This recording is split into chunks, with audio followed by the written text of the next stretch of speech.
সৰ্বপ্ৰথমে সকলো আই মাতৃকে যুগলবন্দী সাংস্কৃতিক কলা কেন্দ্ৰৰ তৰফৰ পৰা শুভেচ্ছা তথা শ্ৰদ্ধা ভক্তিভৰা সেৱা নিবেদন কৰিলোঁ।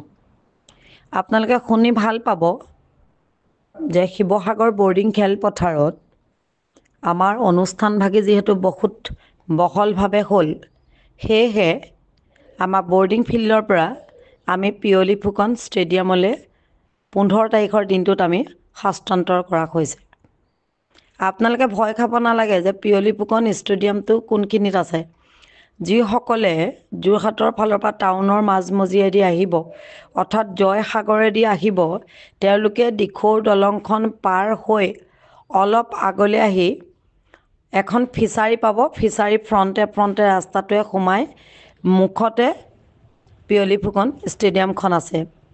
আৰু যিসকলে ডিব্ৰুগড় ফালৰ পৰা আহিব, KP চাৰিআলি যিটো পুলিচ পইণ্ট আছে, পুলিচ পইণ্টটো পাৰ হৈ 4খনমান দোকান গ'লেই আপোনালোকে পিয়লি ফুকন ষ্টেডিয়ামখন পাব। আৰু পিয়লি ফুকন ষ্টেডিয়ামখন ইমানেই ডাঙৰ, তাত আমি 20,000 মানুহে বহি নাম গালেও হয়তো জেগা খালী থাকিব। তাতে লেট্ৰিন বাথৰুমৰো সুবিধা আছে, যথেষ্টখিনি তাত সুবিধা। যিখিনি অসুবিধা মই শিৱসাগৰ বৰ্ডিং খেলপথাৰত পাইছিলোঁ, গোটেই সুবিধাখিনি আমি পিয়লি ফুকন ষ্টেডিয়ামত পোৱাৰ কাৰণে কোনেও মনত বেয়া পাব নালাগে আৰু ভুল ভাবিব নালাগে যে কিয়নো তালৈ যাব লগা হ'ল। আচলতে ইয়াত বৰ্ডিং ফিল্ডত প্ৰগ্ৰেম কৰিলে কি হ'ব, আমাৰ যিসকল অভিভাৱক তেখেতসকলে অনুষ্ঠানবিলাক উপভোগ কৰিবলৈ নাপাব।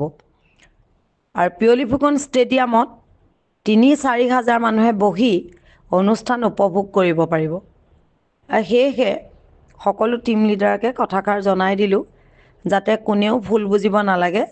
বৰ্ডিং ফিল্ডলৈ নোসোমাই যিসকল ডিব্ৰুগড় ফালৰ পৰা আহিব, পোনে পোনে KP চাৰিআলি পুলিচ যিটো বৰ্ডিং ফিল্ডলৈ সোমোৱা ৰাস্তা, নোসোমাই পোনে পোনে 4খনমান দোকান পাৰ হৈ গ'লে পাব।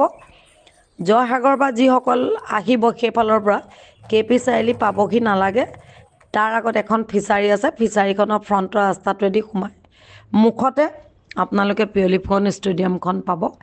গতিকে সকলোকে পুনৰবাৰ শ্ৰদ্ধা নিবেদিলোঁ, ভক্তিপূৰ্ণ সেৱা জনাইছোঁ যে আমাক এইকণ সুবিধা পিয়লি ফুকন ষ্টেডিয়ামৰ সভাপতি আৰু সম্পাদকদ্বয়ে আমাক দিয়াৰ কাৰণে আমি তেখেতসকলকো এই সুযোগতে বহুত বহুত ধন্যবাদ জনালোঁ।